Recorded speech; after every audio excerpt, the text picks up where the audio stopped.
welcome everybody to Embracing the Caregiver Role. Excited to have Dr. Sanders speak today. We have some more events this month for Older Americans Month. Next week, our final event, the AARP Fraud Prevention event, will be on Wednesday, May 29th from 11:30 to 1. You can talk to me if you want to sign up, and that's going to be at the Coralville Public Library. I'm Jeff Kellbach, Aging Specialist with Johnson County Social Services. And we'll just get right to it because I know Dr. Sanders really is the main person you want to hear. You don't really want to hear me speak, but I'm going to give you a little introduction on her. She is a professor and the director of the University of Iowa School of Social Work. She obtained her Bachelor of Social Work from St.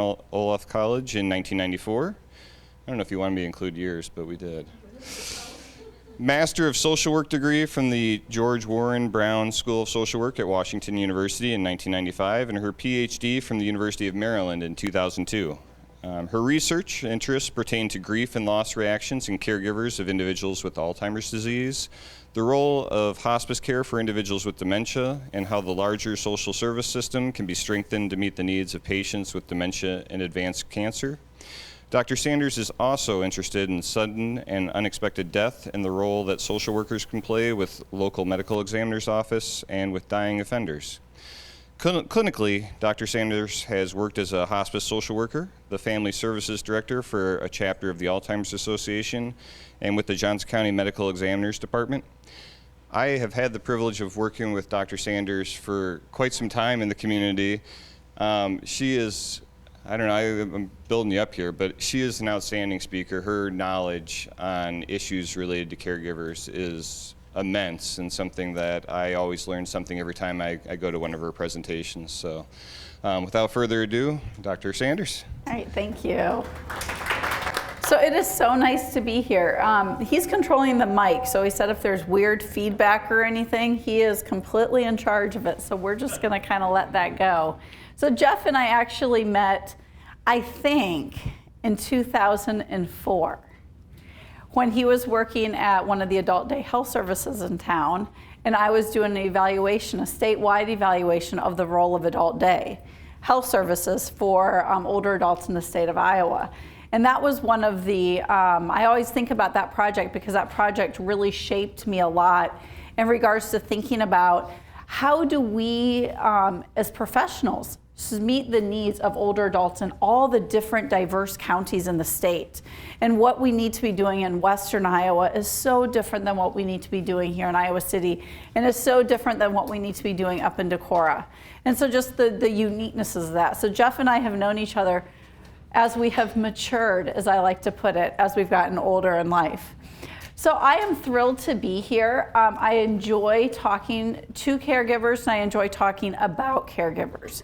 But one of the things I'm a big believer in is that this needs to be time that is useful for you in terms of your ability to walk out of here feeling like you got some information that you really needed in terms of your own caregiving journey or your own professional needs. So I would just like to hear what brought you all here today on this like super gorgeous sunny day, and how, why are you choosing to spend it with me versus like sitting on a park bench getting some sun because you know it's going to start raining again, and you may have regretted making this decision.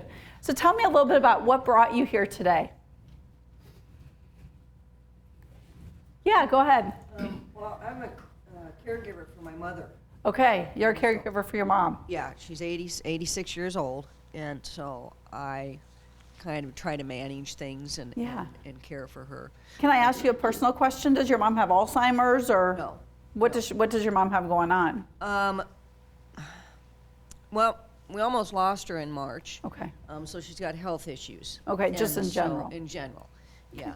And so I have 3 brothers, and I'm kind of the one that tries to coordinate everything and get everything, set Perfect. up. I've talked with Jeff on an occasion or two, and and he's kind of pointing me in certain directions. You bet. But anyway, so I thought it might be helpful for me. Well, good. Well, I'm glad you're here. So somebody else, what brings you here? You're here, right here. Caregiver for my husband. Okay. And I help out with my mother as well. My mother's 94, and my husband is 68 and has frontotemporal dementia. Yeah. So you're getting it from both sides. Yeah. You feel like you're caregiving 24/7. Anybody else, what brings you here today? It's kind of like Oprah, right? We're running the mic around. I'm Jim and my wife Nancy. We're both in our 80s, so we're potential caregivers for each other, and we're both potential care receivers from our daughter Katherine. So we're interested on both sides of the scale. Well, I love that. And what I really admire, I have to be honest with you, is that Katherine is here before either of you need care. Because from a basic, delightful perspective, that is actually when it makes mine and Jeff's work so much easier, is when we get the opportunity to work with people before they even need the help. Because I think that what we all have to realize in this room as being caregivers is it's really, really difficult to address the needs of an aging older adult when we're in a state of crisis. And if the families haven't already started having conversations about those types of issues, it makes it even more tough. So in the spirit of self-disclosure, I want to tell you a little bit about me in regards to this topic, because I think that it kind of helps frame a little bit in terms of where I'm going to go today with this discussion. So earlier in my career, when Jeff and I first met, I wasn't a caregiver. I had my mom and my dad, and my mom is super active. She would be what I would consider to be the picture of aging health. She eats healthy, she exercises 6 days a week. At age 78, you can still see her six-pack on her stomach. She prides herself in being able to beat my kids in an arm wrestling competition. That is my mother. My father, probably about 8 years ago, we all took a family trip to the beach, and he refused to leave his room. He wouldn't come out of his condo. And we were a little confused why that was. After the fact, we learned that my dad was struggling with incontinence. From incontinence came, my dad started falling. From the falling, my dad started to slump. In the last 8 years, my dad has gone from 5'9" to about 5'1", and that's on a good day. My dad suddenly started to have issues with his hands. We all went out to eat. My dad could no longer cut his food. His hands and would not work. He would periodically trip over his own feet as if his feet started to get crossed. So over the last 8 years, we've gone from my father being completely able to do everything for himself that he would ever want to do, to now having a father who has periodic severe incontinence, who has been diagnosed with Parkinson's disease, who has been diagnosed with severe spinal stenosis to the point where they're expecting him at some point to be paralyzed. And my mom, who wanted to live her retirement doing things such as going to India, traveling, spending time with couples, who is now thrust into a caregiving role. And she's not happy about it. And my dad calling me and saying, I need help. Your mom left me. She went up to our cabin in Minnesota, and I can't put my shirt on. So I share that with you because I think that we have to recognize that every one of us will be at a caregiving journey at some point in time in our life. This wasn't the journey I thought I was going to be on. It's probably not the journey, Katherine, you're going to think you're going to be on, but we all will be on it. And the significance of it, the severity of it, the degree in which it impacts our life is going to change at different points in time. I know right now, my mom is managing my dad, I would say about at an 85% success rate. I am sure as my dad's condition declines and it becomes more and more of a burden on my mom that doesn't fit what she thought she was going to be doing as she gets older, that burden is going to start to shift from the 15%, which is now emotional support, me calling my dad every day, things like that, to me having to be a whole lot more involved. So we have to realize that our journeys are on a continuum, right? And there's sometimes that we feel really good about the journey we're on. And there's probably going to be sometimes for all of you in this room that you feel resentment because this wasn't the choice that you made in life. And I think that we have to own that. And we're going to be talking about that a little bit today. So that's kind of where my mind is in regards to this topic. So one of the things I want us to start with is just recognizing the significance of caregiving. So when we think about being a caregiver, oftentimes we think about it in regards to our children, right? I'm the mother of 4. I'm a caregiver for those children. That's the role that I see myself in. But when we start to shift gears and think about ourselves as a caregiver for older adults, I think we have to recognize that that's the first step in what I consider to be, my opinion, the ultimate act of selflessness and love that we can give to another person. Because what that caregiving role in many respects does is it forms a role reversal. It forms a role reversal. It's no longer me as the daughter of my father in the paternalistic way that we used to have it. It is now me as the person who is helping my father in ways that he probably never wanted to be helped, right? So that act of love and selflessness, I think, is something that we have to just automatically start with, that we are giving of ourselves as caregivers in really important ways. As caregivers, we have to recognize that some days are good and some days are really bad. And that's part of that caregiving journey, and it's kind of an emotional roller coaster. When I used to work at the Alzheimer's Association, that's what I used to say to caregivers. That when I would meet with them, I met with a lot of people the day that they were diagnosed. And I would say, you're hopping on a roller coaster where some days you're going to be able to step off of it. Some days you're going to feel like you're never going to get off of it. And I think as being a caregiver, we have to develop that sense of flexibility and that sense of confidence, knowing that these waves that we're riding will change, but some days are just going to be more difficult than others. One of the things I think it's important to also own as we think about just what does it mean to be a caregiver is that your journey, you do not know when it's going to end, and you don't know what the end is going to look like. And I think that is something that's really tough sometimes for caregivers to wrap their head around. Probably some of you in this room are a little bit like me. We want to control things. We want life to kind of be a nice plan. We want to know what we're doing next week. I would like to know what I'm doing tomorrow, right? And we want it set up that way. That's not how caregiving is. And in all the times that I've done counseling and therapy with caregivers, I would say that's probably one of the most significant struggles that they face, that they feel that they can't plan because they're at the mercy of how that person is feeling on that day. And so I know for my mother, that's one of the big struggles that she has, that she'll make plans for her and my dad to go out, and my dad won't be able to go. Maybe emotionally he can't, maybe physically he can't, but then that throws that entire plan off. And so I think that as we think about our caregiver journey, we have to recognize that there's a sense of flexibility that has to exist within it, and that flexibility is going to have to last for years, knowing that it's going to look different over time.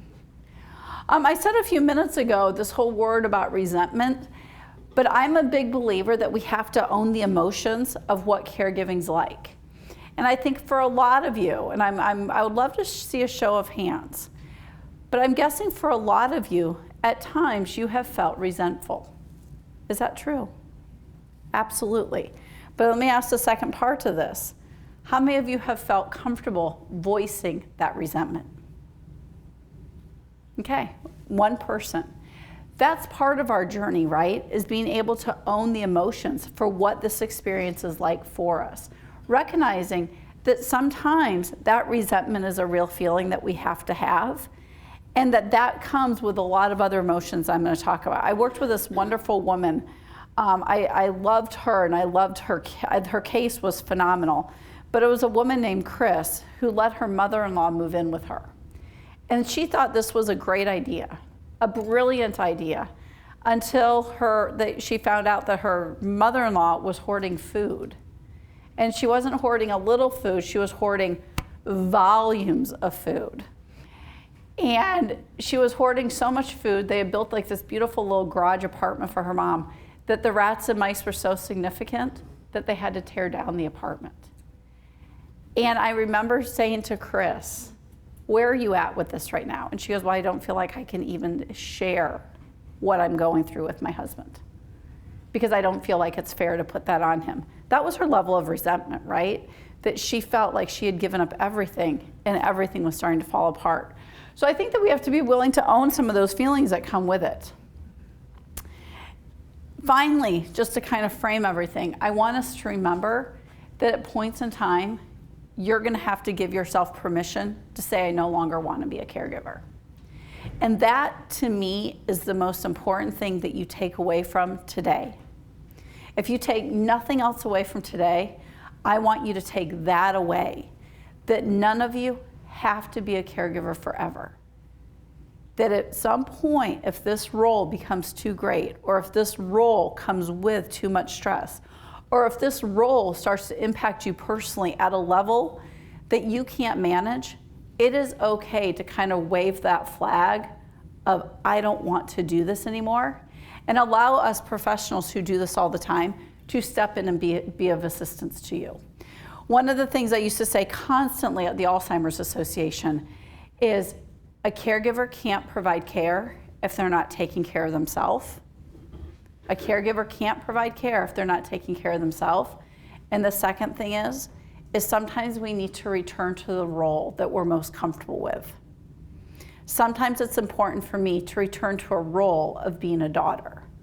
Sometimes it's important for others of you to return to the role of being a wife and allow somebody else to do the caregiving roles that are complicating your ability to be in that position that you feel the most comfortable in. And so I want to really reinforce that it is okay to say, I can't be in this role any longer, and to be comfortable with that decision, to not feel like you are doing something wrong if you're doing that. But we're lucky enough to have an aging service system where you've got people like Jeff, you have people, you know, like Latasha at the senior center, you have people who've been doing this for many, many, many years who are willing to step in and say, how can we help you? Because we need you in the role that you're most comfortable with. All right. So I wanted just to kind of give you an idea of caregiving, because I think that, you know, back when I started this, we talked about, oh, there's a lot of caregivers. It's amazing how many caregivers there are in the United States. So right now in the United States, there are over 65 million caregivers. Do you want to know what that equates to? 1/3 of the entire US population is in a caregiving role at the current time, which just absolutely, when I read that, blew my mind. What we know is that the caregiver, what we consider to be the typical caregiver, is still the typical caregiver that we talked about 20 years ago when I started this type of work. It's usually a woman, a middle-aged woman. It's usually a woman who's caring for a mother, which I think is very interesting. But what's really fascinating to me is that 37% of caregivers are not only caring for an aging person, but they're also caring for small children. So they're getting hit on this like both prong approach. What we know about caregivers is that 51% of caregivers are caring for somebody who still lives in their own home. And I think that we oftentimes celebrate that, right? We celebrate, oh, my mom and dad, they're able to stay in their own home. That is something to celebrate, but that also brings additional complications, right? Particularly depending on why you're caregiving for them, because of the worry about falls, the worries about safety, the worries about wandering. All of those things can really escalate. What we know also for caregiving is that caregiving comes with a pretty significant economic cost. So 6 out of 10 caregivers work, but what we also know is that for a lot of caregivers, they end up losing most of their savings because our insurance structure, our healthcare system, doesn't pick up all those costs. So on average, caregivers spend about $5,500 out of their own pocket a year trying to provide care for the person who they're caring for. What I think is most important when we think about caregiving is the same stuff, again, that we talked about years and years ago, was the basic wear and tear on the caregiver. I say that we have to have the caregiver taking care of themselves to take care of the person with you know, the older adult. But what we know is that about 1/4 of caregivers will report that they feel that their health has gotten to be poor because of the stress that comes with the caregiving role. And I think that when I think about the types of times to raise the flag to say I need a break, I can't do this, it's at that point in time. Because what we know is that if it's impacting your health, then we now have a dual situation. Now I'm having to take care of 2 people. And we need to keep the caregiver healthy, that main person healthy for as long as possible. Research has shown for a very long time that the stress of caregiving all the emotions that we bottle up from caregiving really lowers a person's immune system. And so we've got to be always looking at how do we address the stress of the caregiver? How do we take care of the caregiver's health? How do we take care of all the underlying conditions that older adults have? I think about my mother. I always say to my mom, you're one broken hip away from me having to take care of both of you. You know, we've got to keep you safe. But that's a really important thing. That's not a joke, right? Because if something happened to my mom, now what position am I going to be in? So how do we keep caregivers healthy is a really important piece of the work that all of us do. So I want you all to think a little bit about why did you choose to assume the role of caregiver? Why did you choose to do that? Any of you? Yeah, and I'll repeat what you said. What? I'll repeat you. Okay. I probably because my dad, Okay, he passed away about two and a half years ago. okay, And I was helping him. I would get him to the grocery store and I'd take him. So I was kind of in a role then with Yeah. him as well as keeping an eye on both of them.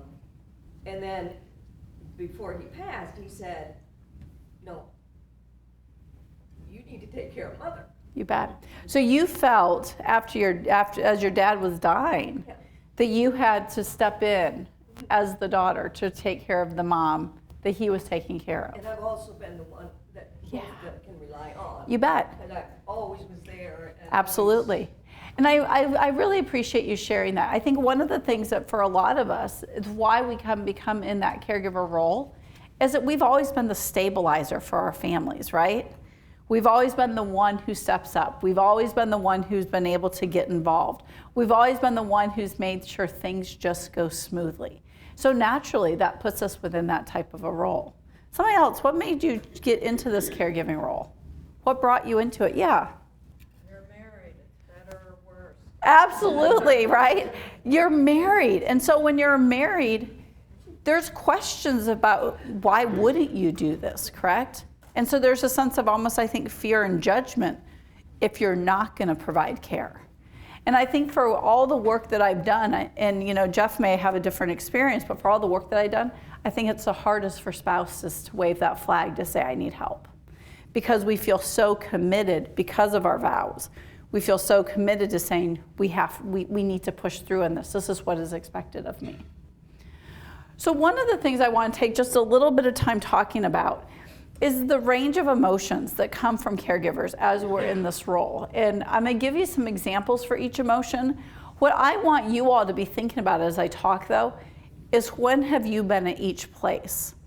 You know, when have you been at each place, and what has that experience been like for you? I think the first emotion that probably comes gradually, but when it hits caregivers, it hits really hard, is shock. Of, holy cow, here I am, I'm in this position now, what does this mean for me?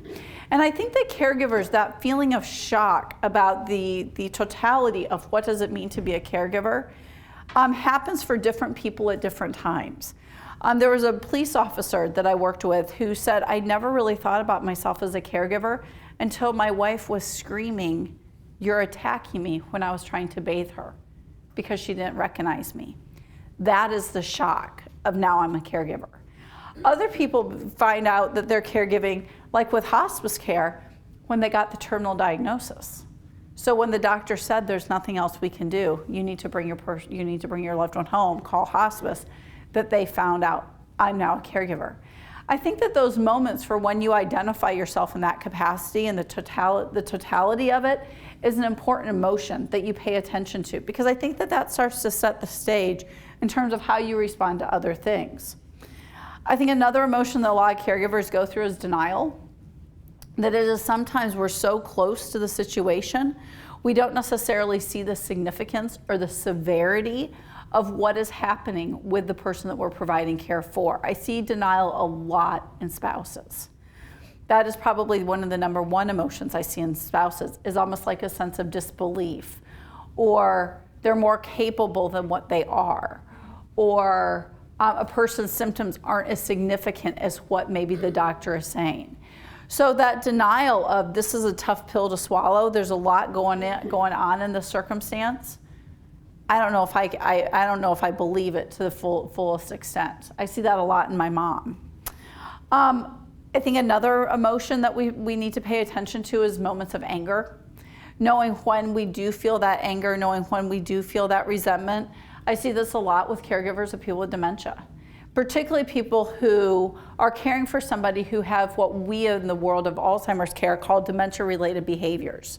That when those behaviors come up, and we as a caregiver can't necessarily calm them, or we find ourselves frustrated because nothing has gone the way that we've wanted for the day, or the person is up wandering another night and it's already been 4 nights in a row, that feeling of anger and what do we do with that anger is a really important one. And I think that when caregivers start to hit a place of anger, that's where you have to start working with somebody to think about, is it time to raise that that flag of I need help? Because we don't want to unintentionally hurt the person that we're caring for, which has happened. I think at times we do have depression.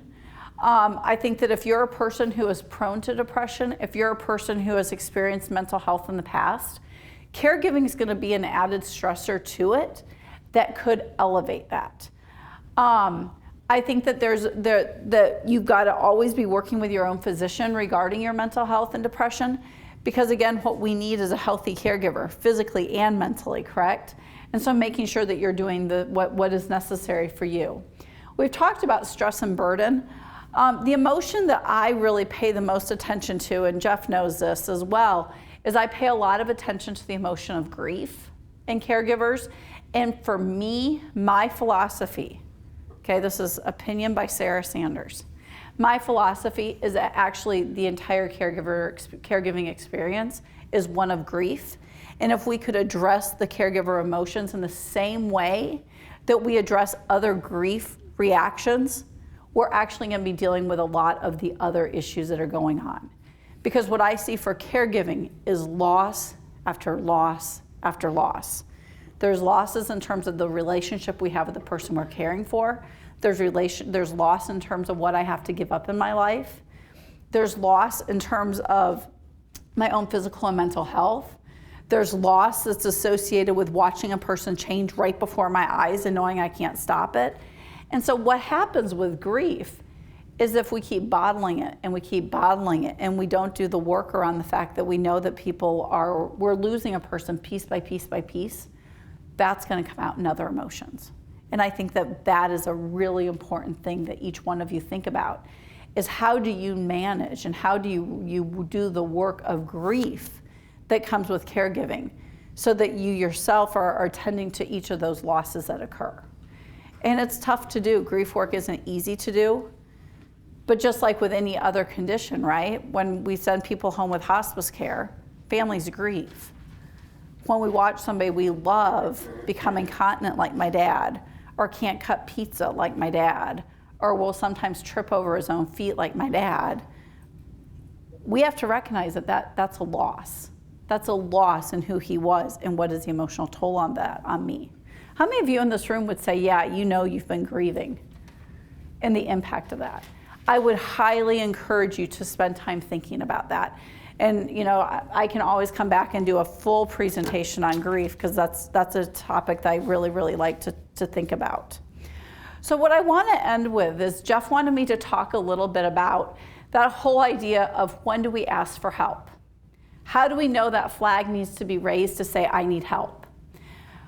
This is a topic that I would say a lot of caregivers, from my experience, you all may be better, really struggle with because we believe that we can do it all ourselves. We believe that we should do it ourselves. We believe, I love me, use your words, we believe it's our responsibility. We've been asked to do it. And so the idea of having to accept that assistance become really, really different. The other thing I think that we have to reconcile when we think about law or think about asking for help is it's not a reflection on you. It's not a reflection on your ability. It's not a reflection on your strength. It's not a reflection on your competency. It's simply, to me, the ultimate test of a person who's self-aware to know I can't do this anymore and I need to get some assistance. So two rules that I always follow as a social worker is that number one, we have to ask for help before we actually need the help, okay? We need to be asking for help before we actually need it.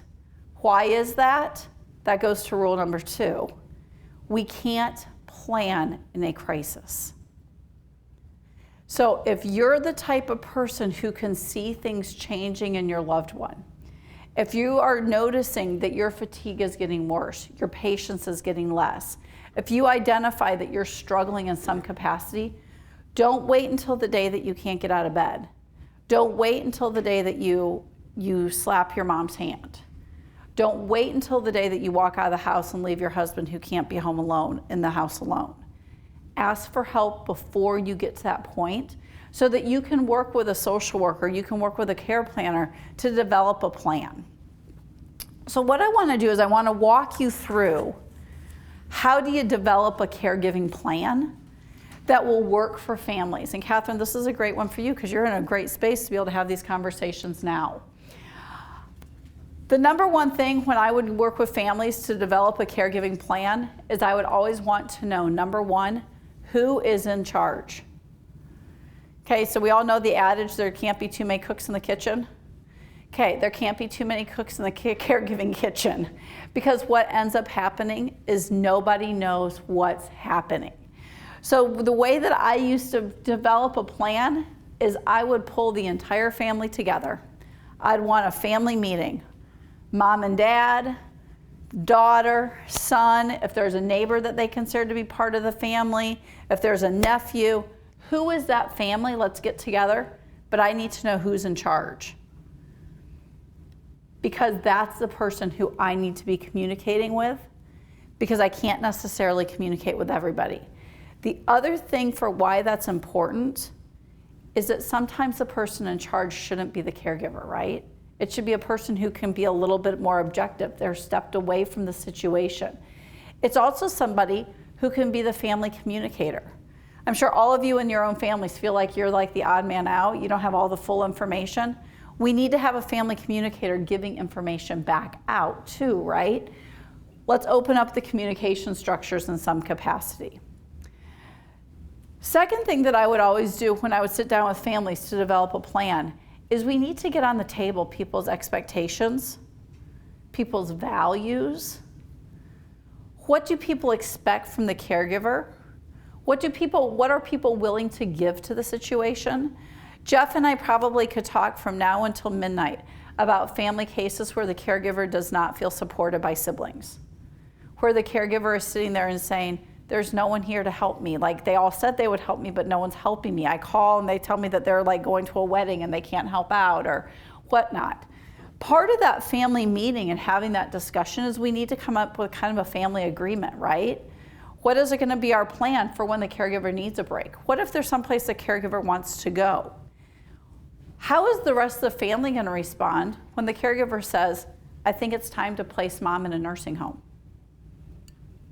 Where's the family going to be with that? How is the family going to respond when the son says, I'm bringing in help to start help bathing dad. I can't do it anymore. That's not the time where families need to have discussions about you're stealing all dad's money, right? We're not allowing the money to go to that. We need to get all those conversations out well in advance because in that crisis where we need help is not the time to do that. Another thing that happens during that meeting is we need to determine what affairs are or are not in order. Do you have a will? Do you have advanced care plans? Powers of attorney? What hospital? Have any funeral arrangements been made? Have these topics even been discussed? Has anybody even bridged these topics, right? The conversation that I have with my mom and dad, and it's a war conversation, is my parents have no funeral plans. They don't have burial spots. My mom insists upon a very religious funeral where the body is shown, My father has pretty much made me sign in blood that if I show his body, he will come back and will never leave me alone forever. Okay, we're not on the same page as a family system standpoint. And my mom will look at him and say, you're dead, you won't know. And my dad's like, please, Sarah, like, this is really important to me. How do we get everybody on the same page with these basic things? That's part of the family meeting, right? It may not happen in one meeting, it may take 5 meetings. But we've got to start having the conversation. From there, one of the things that I mentioned, but I'll emphasize it again, is we need to have a communication plan. Jeff can't take 50 phone calls during the day from 50 different family members. Who's Jeff going to talk to be able to provide the support that he needs to this family? One of the things that I would do a lot with caregivers, again, I worked a lot with Alzheimer's disease, is that we would start having provider meetings before we even needed to think about it. So we would take a half a day and we would tour nursing facilities. We would take a half a day and we would tour assisted living facilities, or we would go to adult day health centers. Why was I doing that with caregivers before there was a crisis? Is because I needed to know when decisions needed to be made that they were thinking about those things in advance.